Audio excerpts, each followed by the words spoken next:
materia a la síntesis curricular del doctor David Javier Enríquez Negrete. Licenciado en Psicología con mención honorífica en la Facultad de Estudios Superiores Iztacala, maestría en Psicología con residencia en Terapia Familiar en la Universidad Nacional Autónoma de México. Doctor en Psicología en el área de Psicología de la Salud por la UNAM. Ganador de la medalla Gustavo Vaz Prada como premio al servicio social en la carrera de Psicología. Tutor en Educación y Learning, cumpliendo con los estándares establecidos relacionados con las tareas de orientación, planificación y desarrollo de aprendizaje por parte de la UNAM. Posee un diplomado en formación del docente en Educación a Distancia por parte de la Coordinación de Universidad Abierta de Educación a Distancia por la UNAM, así como un posgrado en especialización de entornos virtuales de aprendizaje por parte de la Organización de Estados Iberoamericanos, OIE. Es miembro y fundador de la Asociación de Profesionales e Investigadores en Ciencias de la Educación a Distancia, APICED.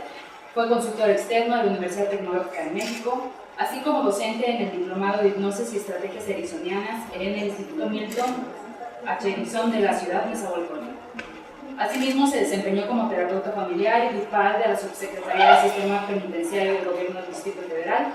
Ha sido colaborador en diversos proyectos de investigación dentro de la UNAM y en el Consejo Nacional de Fomento Educativo CONAF. Cuenta con más de 150 ponencias en foros científicos especializados en la educación, salud y psicología clínica en eventos nacionales e internacionales. Ha escrito como colaborador 12 capítulos de libros relativos a la psicología y la salud, 38 publicaciones en memorias en extenso y 14 artículos en revistas especializadas. Ha coordinado proyectos de investigación financiados por el Programa de Apoyo a Proyectos de Investigación e Innovación Tecnológica y proyectos académicos financiados por el Programa de Apoyo a Proyectos de Innovación y Mejoramiento de la Enseñanza. Desde 2017 forma parte del Comité de Cambio Curricular del SOAI en Psicología y actualmente es profesor de tiempo completo asociado C y miembro del Sistema Nacional de Investigadores del Consejo Nacional de Ciencia y Tecnología. Nos presenta a continuación la conferencia Cyberbullying en adolescentes y su relación con la conducta asertiva. Démosle un fuerte aplauso.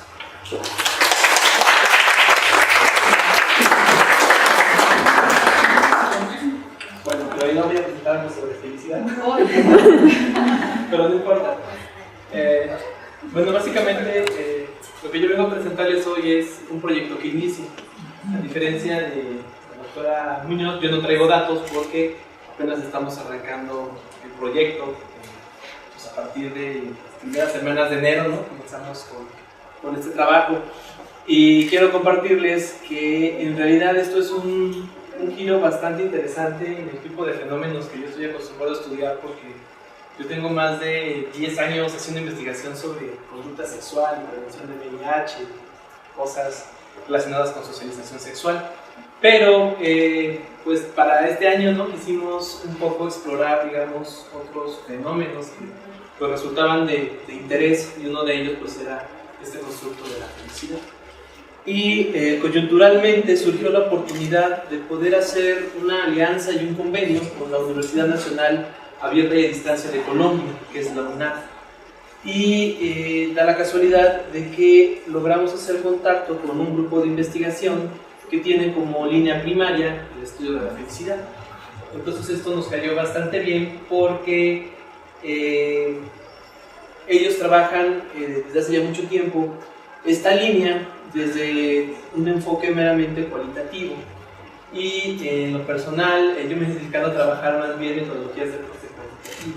Entonces cuando nos sentamos a platicar esto y cómo poder hacer una aproximación metodológica hacia este tipo de fenómeno, pues terminó en la consecución de un convenio que está por terminarse, que tiene que llegar a la finalización de este proyecto, que actualmente se encuentra financiado por el PAPIT aquí en Luna, y bueno, por la dependencia equivalente en Colombia. Entonces, pues bueno, el título, ¿no?, del proyecto que registramos aquí en la universidad es Felicidad, estudio mixto, desde la perspectiva de docentes y estudiantes de psicología de dos universidades latinoamericanas, dado que estamos colaborando con los colegas colombianos.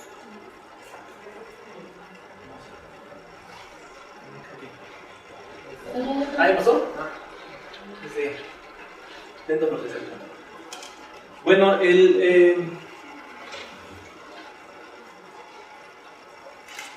la primera cosa que nos preguntamos es ¿qué cosa es la felicidad ¿Quiénes son aquellas personas que durante tanto tiempo han abordado este fenómeno? Porque de entrada pues tenemos que partir de una base, ¿no? Y es de una primera aproximación al fenómeno. Si pensamos, ¿no? Hacemos un poco de memoria. ¿Quiénes son aquellas personas que en realidad se han preocupado desde hace muchísimo tiempo por describir y hablar de la felicidad? ¿Han sido los psicólogos? No. Los filósofos, ¿quién más? No, la religión puede ser. Los borrachos, tal vez después de unas copas puede ser que los borrachos. Pero los poetas, por ejemplo, han sido otros individuos, ¿no? Que se han aproximado a describir y hablar sobre la felicidad. Sí, por supuesto, ¿no? También la religión, ¿no? Ha dado preceptos o lineamientos para tratar de pensar en bienestar o la felicidad. Lo curioso es que si nosotros nos remitimos a este tipo de documentos como los que escriben los filósofos, los poetas, ¿no? O la religión, nos damos cuenta de que parece ser que este tipo de fenómenos están relegados hacia grupos particularmente bien identificados, ¿no? Gente con un nivel intelectual muy alto o gente de élite muy cerrado. Entonces, para poder entender, hablar o describir sobre la felicidad, pues teníamos que pertenecer, ¿no? A este tipo de élites para poder tener acceso a una comprensión, digamos, un poco más racional o intelectual sobre lo que implica la felicidad. Ok, ¿tenemos claro esto? Entonces, de manera inicial, la felicidad se relega a ciertos grupos, y grupos que en ocasiones son muy cerrados o son de élite. La segunda pregunta es, ¿qué cosa es la felicidad? ¿No? Si yo les pregunto ahorita qué es la felicidad, seguramente habría una disparidad entre las definiciones que podríamos encontrar. Si yo les pregunto qué es la felicidad, eso no sería más bien una pregunta de investigación o sería más bien una pregunta filosófica. Yo no puedo trabajar en investigación con una pregunta filosófica. Yo necesito aterrizar esto en una pregunta de investigación. Y para poder aterrizar esto en una pregunta de investigación necesito definirlo, para poder aproximarme y sobre eso poder hacer un planteamiento. Entonces, mientras yo lo deje en el aire, sobre qué cosa es la felicidad, pues ahí ya tengo un problema que de buenas a primeras tengo que resolver. Entonces voy a juntar los dos puntos, el anterior y este. Si decimos que la felicidad se ha abordado desde la literatura, desde la poesía, desde la religión, desde la filosofía, si yo voy a ver cómo es que ellos definen la felicidad, voy a encontrar una serie de acepciones con una amplitud enorme. ¿Sale? Sin embargo, si yo como investigador me ciño a cualquiera de estas definiciones, ¿creen que podría hacer investigación? ¿Sí? ¿Quién más dice? ¿Quién dice? A ver, levanta la mano quien dice que sí. Dos. Levanta la mano quien dice que no. ¿Y los demás están qué? ¿Con un pie así y un pie no? ¿Están indecisos? No, feliz queda que te la ¿Cuál es el punto? El punto es que ni filósofos, ni poetas, ni religiosos han hecho todo este trabajo de sistematización, de propuestas que pueden ser probadas de manera empírica o de hipótesis que pueden ser puestas a prueba a través de la reflexión del arte. ¿Se me explicó? Entonces lo que tenemos desde hace siglos es mucho bla bla bla sobre la felicidad, pero poco glu glu glu en términos de los datos duros. Empezando con la misma aproximación de la definición del concepto. ¿Están de acuerdo? Vamos a esperar que cambien. Ahí está. Bueno. Lo que sí sabemos, y es algo en lo que coinciden tanto filósofos como poetas, como religiosos, es que la felicidad es una experiencia de vida ordinaria que la gente común quiere. Es decir, todos los individuos en algún momento han manifestado experimentar lo que ellos llaman felicidad. Y hablo de la gente común y corriente, de los mortales como nosotros. ¿Están de acuerdo? Entonces, esto me acerca tal vez un poco más a algo que puede resultar de mi interés como psicólogo. ¿Por qué? Porque aquí ya estoy empezando a hablar de experiencia. Y nosotros tenemos la posibilidad de aproximarnos al estudio de las experiencias de las personas. Sí, claro, ¿no? Tenemos formas de aproximarnos. Podemos estar o no de acuerdo metodológicamente en cómo aproximarnos, pero de que hay formas, las hay. ¿Están de acuerdo? Entonces, al comenzar a aterrizar todas estas definiciones que están o estaban en los grupos de élite, en aspectos un poco más sencillos, un poco más tangibles o con cualidades que me permitan aproximarme al estudio de este fenómeno, tiene una gran importancia o tiene una gran relevancia, porque puedo comenzar a pasar de una pregunta netamente filosófica a aproximarme al planteamiento de una pregunta que podría llegar a ser de tipo empírico. ¿Están de acuerdo? Sí. Bueno.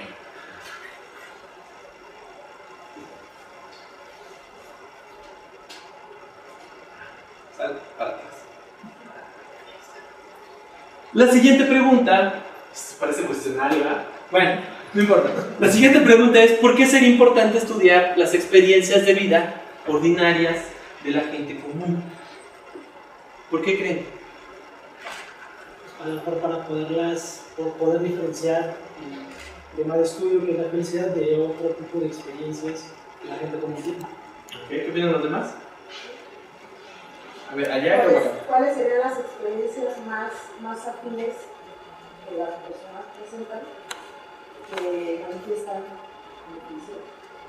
¿Alguna otra idea? Por acá levantar la mano y luego allá atrás. Sí, sería un asunto de la cualidad que las personas confieren a su experiencia. Sería el punto donde podría el investigador ir engarzando los datos. Ok, vamos. A ver, allá atrás. Se me ocurre para reproducirlas experimentalmente. Hacer una felicidad. Ok, por ahí va la cosa. Como de formar un índice de bienestar percibido. Un índice de bienestar. Ok. Bueno, ¿por qué es importante estudiar las experiencias de vida ordinarias de la gente común? Porque al final de cuentas, ¿quién es quien experimenta la felicidad? Y si partimos del supuesto de que independientemente de que hablemos desde la filosofía, desde la literatura, desde la poesía, lo habíamos dicho en una diapositiva pasada, que si lo que tenemos en común es que la felicidad tiene que ver con una experiencia del individuo en algún momento de su vida, entonces esto me llevaría a pensar en lo cotidiano, es decir, en lo que hacemos normalmente todos los días, en el tipo de experiencias que tenemos cotidianamente, y eso implicaría la relación con un montón de objetos, la relación con un montón de personas y la relación con un montón de situaciones. ¿Sí me explicó? Entonces, es importante poner al centro al individuo común y corriente para tratar de aproximarse a la experiencia. Más adelante voy a hablar un poco sobre lo que pasó cuando ponemos atención sobre los objetos más que sobre la experiencia, ¿no? Un momento más voy a hablar de qué es lo que sucede cuando optamos por el estudio de la felicidad sobre ese enfoque. ¿Sale? Entonces, ¿para qué estudiar la felicidad? De entrada, porque es un fenómeno emergente, es un fenómeno que comienza a tomar fuerza. El estudio que nosotros queremos realizar lo podemos enmarcar dentro de lo que se conoce como psicología positiva. Seguramente estarán familiarizados un poco con esto. Es decir, durante el surgimiento de las psicologías hasta por ahí de los 90, ¿no?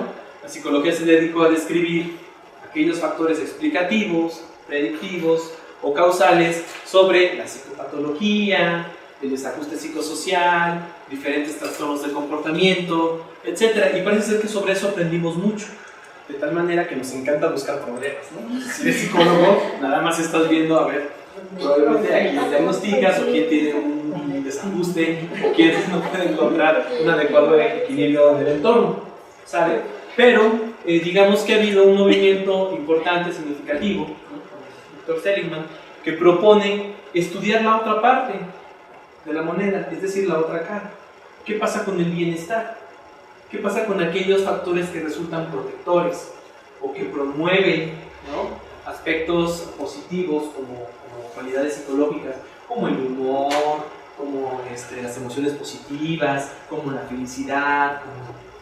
Por supuesto, eso también debe de tener un impacto, debe de ser predictor de algo, debe de estar relacionado con otras cosas, ¿no? Y efectivamente tiene relación con muchísimas cosas que resultan de nuestro interés como especialistas en el comportamiento, como psicólogos, ¿sale?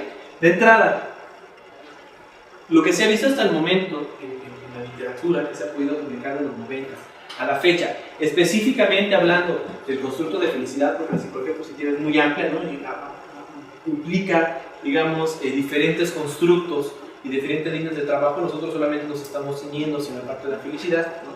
Lo que podemos decir hasta el momento es que parece ser que la felicidad es uno de los objetivos finales de la condición humana. ¿Qué significa esto? Que parece que las personas se orientan o actúan o toman decisiones de acuerdo a esta perspectiva que ellos pueden tener sobre su bienestar personal o sobre la adquisición de felicidad que pueden llegar a tener. Es decir, cuando yo decido casarme, no estoy pensando que me voy a casar para que me vaya mal y para que me sienta mal. ¿Están de acuerdo? Cuando yo decido comprar un auto, cuando yo decido comprar una casa, estudiar una carrera, no estoy pensando en hacerlo o en tomar la decisión para que me vaya de la patada o para que vaya a pasar lo peor. Parece ser que en algún sentido nosotros nos orientamos o respondemos hacia tratar de buscar como una meta, como un objetivo final, algún tipo de bienestar. Entonces, en este sentido, se han hecho muchos estudios tratando de empatar el bienestar subjetivo del individuo con aquello que podría comenzarse tal vez a conceptuar como lo que se conoce como felicidad.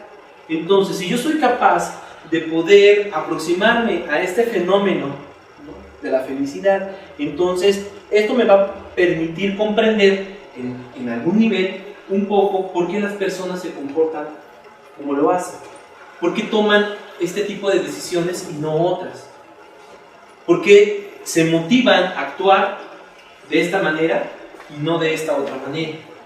¿Sí me explico? Y entonces esto nos da, digamos, una posibilidad o un elemento más de poder interpretar o reinterpretar el comportamiento humano, que pues sería en realidad lo que los psicólogos nos interesaría. ¿Están de acuerdo? Aparte de que, bueno, hay estudios que muestran que esto tiene, los niveles de bienestar y felicidad tienen impacto en la salud, ¿no?, en el desarrollo, en la parte del sistema inmunológico, en la productividad, etcétera, etcétera. Entonces, pues bueno, yo nada más estoy aquí señalando como tres de los elementos tal vez generales, pero importantes, pero bueno, si le rascan a la literatura van a encontrar muchísimos más cosas, ¿no?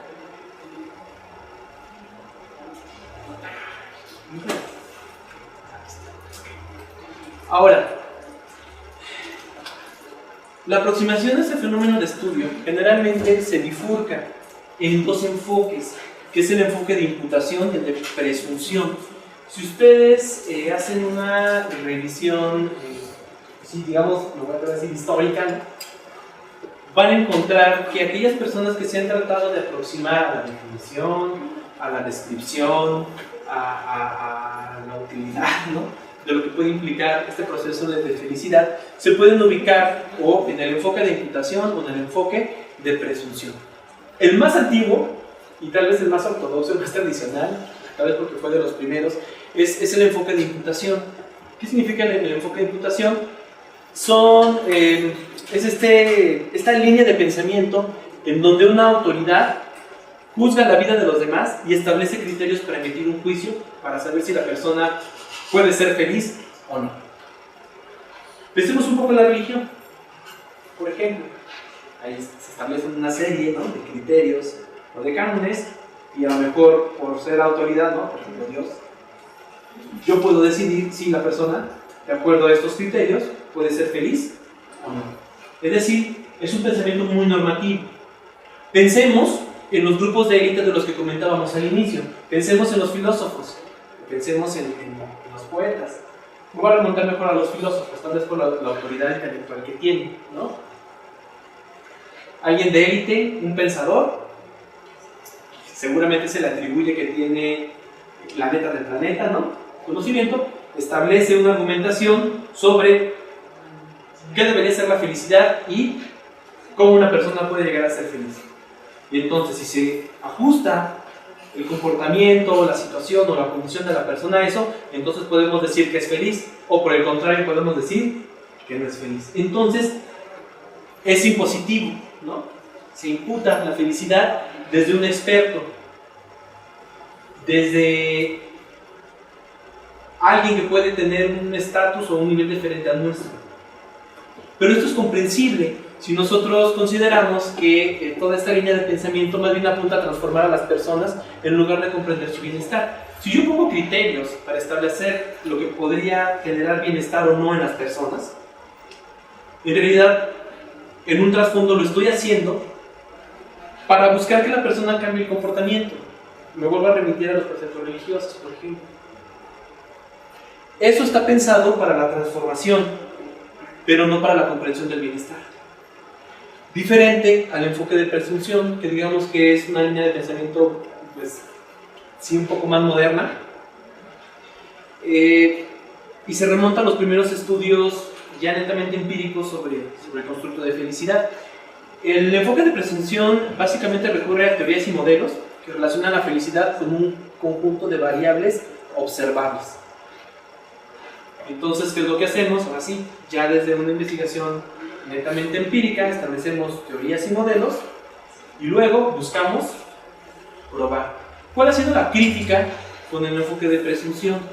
Y es que en muchas ocasiones se han apresurado, digamos, muchos investigadores a establecer hipótesis y teorías que han tratado de validar con pequeños datos empíricos, dado que recuerden que sobre esto no había mucha investigación hasta hace unos años. ¿Sale? Entonces, ellos se aproximan a tratar de explicar el bienestar de la persona a través de variables observables. Entonces es aquí cuando surge toda esta posibilidad de comenzar a asignar valor o relación de la felicidad sobre aspectos materiales o aspectos sociales, como puede llegar a ser el ingreso económico, por ejemplo. Eso es algo que sí puedo medir. ¿Están de acuerdo? Entonces, a mayor billete que mayor felicidad, esperaría que mayor felicidad. Y entonces se empieza a poner el acento, digamos, en variables que ellos llaman objetivas, o si así las clasifican desde esta tradición, en variables objetivas que nos permiten tener un indicador, ¿no? Entonces empiezan a evaluar nivel de ingresos, empiezan a evaluar nivel de educación, empiezan a evaluar condiciones de vida, de tal manera que quien maneja un Porsche gana 100,000 pesos al mes, vive en las tablas de Chapultepec, ¿no? Es empresario, etc. Pues seguramente debes de ser una persona muy feliz. ¿Están de acuerdo? Y entonces, el problema con este enfoque es que se terminan preocupando más por las variables que por la experiencia del individuo. Entonces, se pierde de vista la experiencia. Se vuelve a desdibujar. Entonces, en ambos enfoques o en ambas líneas de pensamiento, queda fuera del escenario el individuo, queda fuera del escenario la experiencia. ¿Están de acuerdo? ¿Sí lo alcanzan a ver? Conste, porque esto va a venir de examen.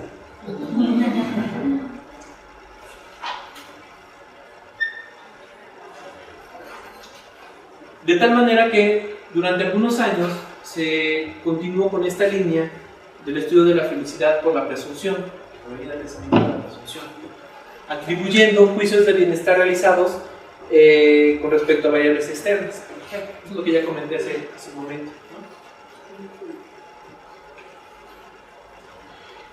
Sin embargo, ha habido, digamos, una revolución o una reflexión o un replanteamiento hace tal vez una década y media, 2 décadas, ¿no? Para tratar de replantear la concepción que se tiene de la felicidad cuando vamos a comenzar a utilizar metodologías para el levantamiento de datos. Que esto es un plus, porque esto es algo que no tenían ni poetas, ni filósofos, ni religiosos. Es decir, es otra manera de aproximarse, es otra manera de entrarle, ¿sale? Entonces, ¿en qué consiste esta redefinición de la concepción de la felicidad? Pues uno, en retomar esta idea de que la felicidad es una experiencia de vida, de que todas las personas la experimentan en algún momento, ¿sale? La felicidad no tiene que ser una construcción generada por expertos, ya sea por la línea de presunción, ¿no? O por la línea contraria, pues, sino tenemos que aterrizar la definición a lo cotidiano, centrada en el individuo, que es en las dos líneas de pensamiento ha quedado totalmente excluido o ha quedado fuera. Entonces surge este concepto que se llama epistemología de la felicidad, que es, digamos, como que se está trabajando. ¿En qué consiste la epistemología de la felicidad? Pues parte del supuesto de que la felicidad es una experiencia de vida que se puede conocer y por tanto es importante comenzar a discutir cómo podemos conocer estas experiencias y cuál es la forma apropiada de aproximarse o de medirlo. ¿Sale? ¿Qué es lo que estamos haciendo con esta propuesta de la epistemología de la felicidad? Regresar al individuo al centro. ¿Están de acuerdo? Para ser congruentes con el hecho de que la felicidad es una experiencia de vida. ¿Y de quién es la experiencia? Individuo. Una parte muy importante, si partimos del supuesto de que la felicidad es una experiencia de vida, entonces es centrarnos en el tipo de experiencias que las personas pueden tener cotidianamente. ¿Sale? Al menos podemos tener lo que son experiencias sensoriales, experiencias afectivas y experiencias evaluativas.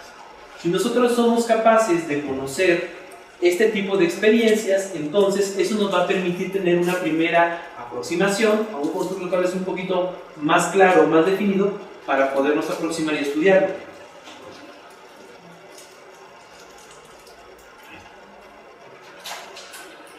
¿Qué hay con respecto al estudio de las experiencias sensoriales, afectivas y evaluativas?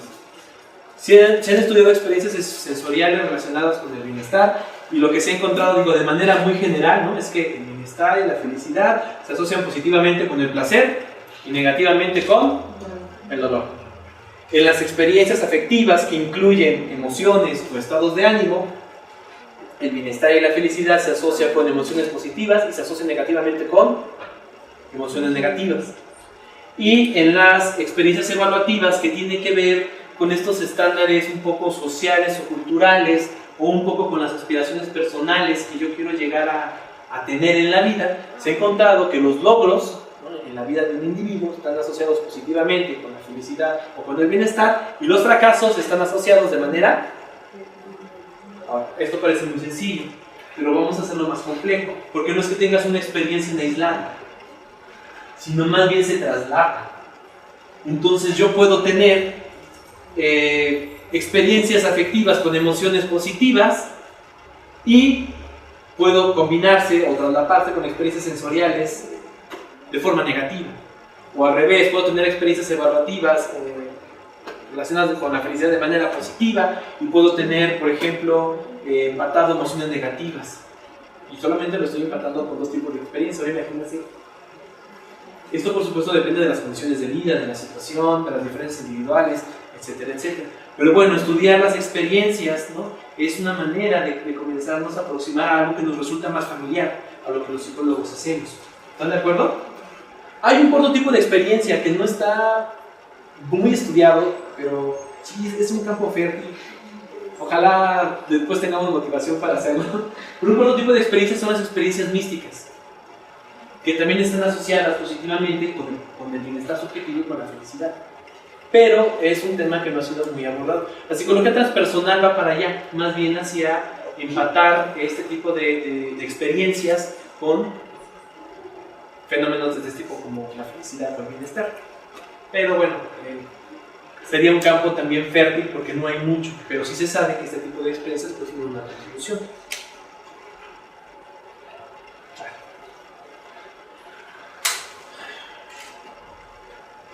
Con respecto a la medición del constructo, aquí hay toda una polémica. Porque algo que se ha buscado hacer es regresarles el propio poder de valoración de su propia felicidad a los individuos. Desde esas tradiciones clásicas, uno establece teorías o modelos que están construidas desde los expertos. Y uno esperaría que esto ajustara, o más bien que los sujetos o los participantes se ajustaran a esto. Cuando en realidad debería ser al revés, debería ser desde acá para construir hacia acá. ¿Están de acuerdo? Entonces, cuando este tipo de temas era, digamos, propiedad de los intelectuales, de los poetas, ¿no?, de los filósofos, etc., en algún sentido se estaba privando a las personas de poder valorar o tomar una postura sobre su propia felicidad. Lo que se busca con este tipo de propuestas, ¿no?, de la psicología de la felicidad, la psicología positiva, etc., es que las personas tengan esta posibilidad de evaluar y describir su propia experiencia. Es decir, que sean capaces de poder hacer una síntesis del bienestar global que ellos persiguen. De hecho, en el campo está bien aceptado preguntar ¿qué tan feliz eres? Si la persona te dice mucho, o decir de 1 a 10 ¿qué tan feliz eres? Y te dicen 10 es 10, porque al menos, particularmente para el estudio de la felicidad, lo importante no es tanto la confiabilidad o validez de la medida, sino que la respuesta te permita comprender cómo en diferentes situaciones, en diferentes relaciones, en diferentes experiencias, esto puede tener una contribución. Si hay instrumentos para medir la felicidad, pero ahí hay todo un debate, porque establecer un instrumento de medida implicaría definir desde arriba lo que implica la felicidad para después poderlo medir desde acá. Y al menos la epistemología de la felicidad o las nuevas propuestas de abordaje, hasta como va actualmente el estudio de este fenómeno, es centrar al individuo y trabajar directamente desde lo que dice el individuo. ¿Sí? Entonces, las personas a tener esta posibilidad global de evaluar su experiencia como estoy feliz, estoy satisfecho con mi vida, estoy a gusto conmigo mismo, me gusta la vida que tengo, etc., son igual de válidas que tener un instrumento 100% confiable y válido, ¿sale? Porque esto precisamente es regresar al centro de la experiencia, es decir, poner al centro del escenario al individuo. Ahora, la pregunta fundamental, más que preguntarnos cómo una persona conoce la felicidad, más bien es cómo un otro conoce la felicidad de la persona, es decir, cómo yo, investigador, puedo conocer la experiencia de la persona, ¿sale? Y al menos hay 4 lineamientos generales, o hay 4 grandes ejes en donde actualmente, digamos, los investigadores están basando para empezar a desarrollar investigación para aproximarse al fenómeno, considerando pues toda esta concepción de la epistemología de la felicidad. El primero es que el bienestar es intrínsecamente subjetivo, ¿no? Cuando hablamos de bienestar subjetivo, hablamos de la experiencia de estar bien. De entrada partimos del supuesto de que el bienestar no puede ser objetivo, porque quien te va a dar el informe del estado en cómo se encuentra la persona, y de entrada pues hay un sesgo. Pero eso es centrarse en la experiencia de la persona, ¿están de acuerdo? Número 2, la persona es la autoridad para juzgar su vida. Cada persona vive su vida y experimenta su bienestar. Eso es regresar el poder a la persona, es jalarlo al centro del escenario, ¿sale? Es dejar un poco de lado estas variables objetivas, ¿no? Como nivel de ingresos, nivel de estudios, y preguntarle por los aspectos cotidianos, por las situaciones, por los lugares, por las experiencias de vida actuales o pasadas que ha tenido. Número 3, el informe sobre la felicidad debe ser hecho por la persona.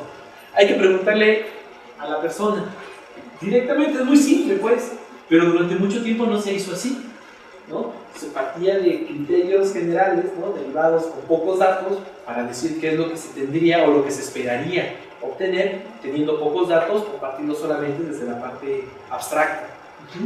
Y número 4, la felicidad no es un problema académico sino humano. ¿Qué significa esto? Significa que muchas veces se ha cerrado el discurso o las reflexiones sobre este tipo de fenómenos a los académicos, a los filósofos, cuando en realidad pues esto es un aspecto de la condición humana, es decir, tiene que ser abierto, lo que implica invitar a participar a las personas, lo que implica permitir trabajar, ¿no?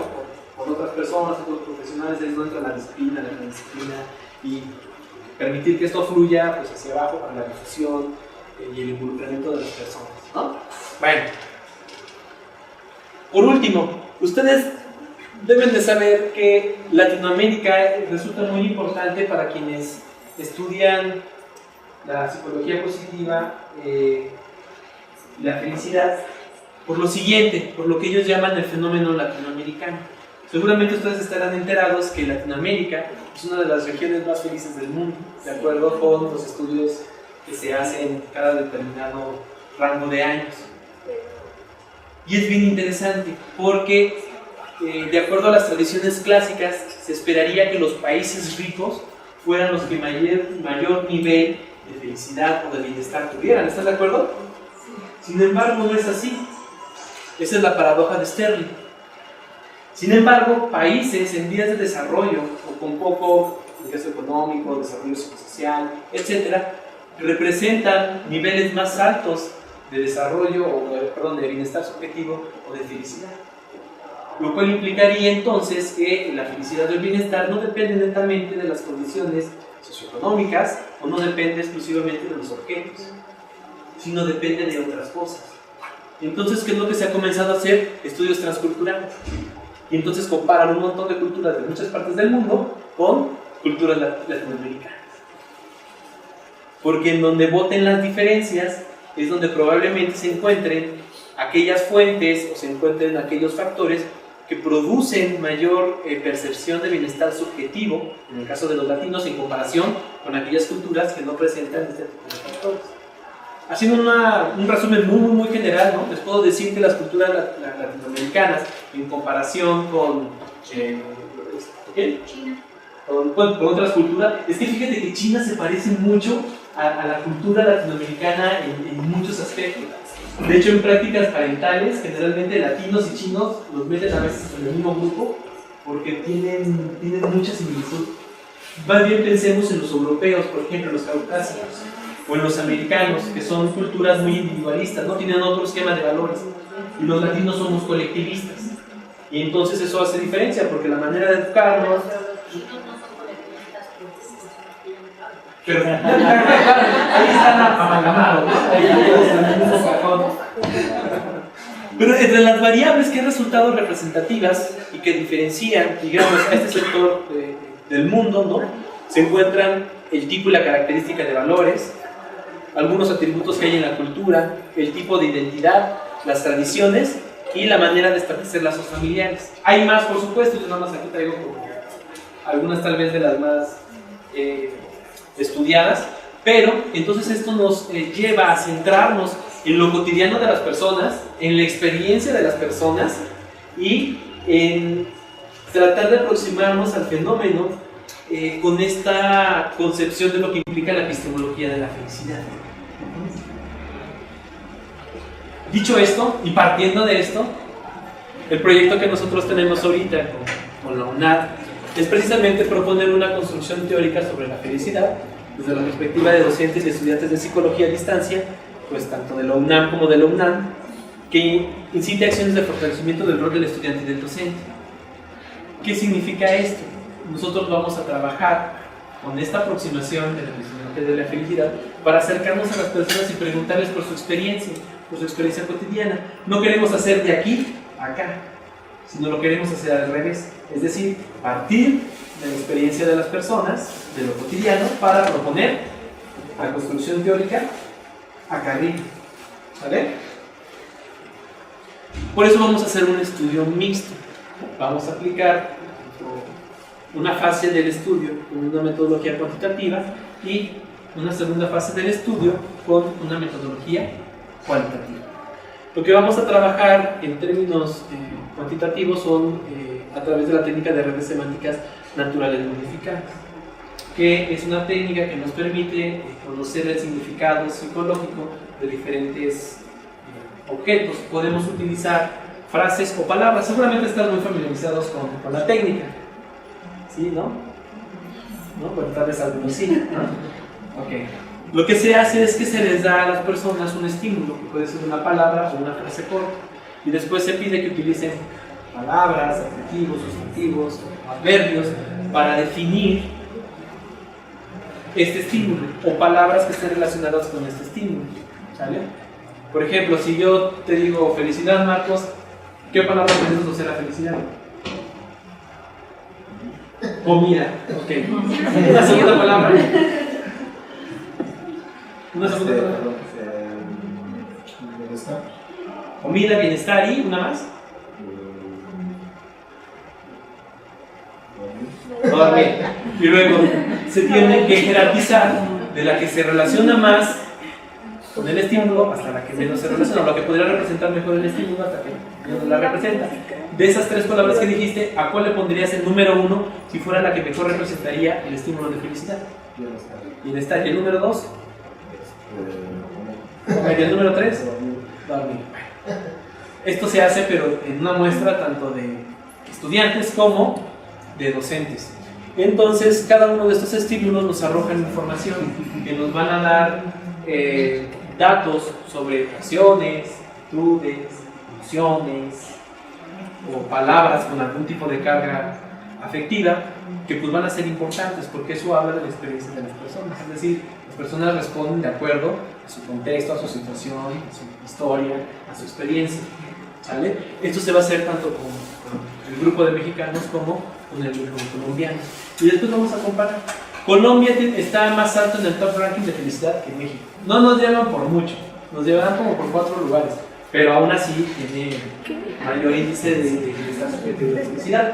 Pero precisamente eso es lo interesante, ¿no? Algo de lo que queremos conocer de manera secundaria es ver en qué nos diferenciamos colombianos y mexicanos, porque somos muy parecidos, los dos somos latinos, pero sí hay diferencias, ¿no? Entonces queremos ver si podemos también determinar algún tipo de diferencia entre las mismas culturas. Y después vamos a pasar a hacer un estudio cualitativo con entrevistas a profundidad y grupos focales, precisamente centrados, ahora sí, en las experiencias, en las historias de vida y en las situaciones particulares de las personas. Me voy a saltar esto que son como los datitos de la muestra y eso, ya nada más para cerrar, ¿no? Entonces, trabajamos al centro con la experiencia del individuo, con una metodología cuantitativa, una cualitativa. Al final, las dos metodologías me permiten hacer triangulación, que es la manera de validar los resultados cuando trabajamos con este tipo de metodologías. Y al final, el producto debe ser la construcción teórica de lo que implica la felicidad para dos culturas. Entonces, básicamente yo no tengo resultados porque apenas arrancamos, ¿no? Pero bueno, ese es el proyecto que va a correr en los siguientes 2 años, que sería 2018 y 2019, ¿no? Si alguien está interesado en participar, postularse, contribuir con el proyecto, ahí están los datos de contacto. ¿Sale?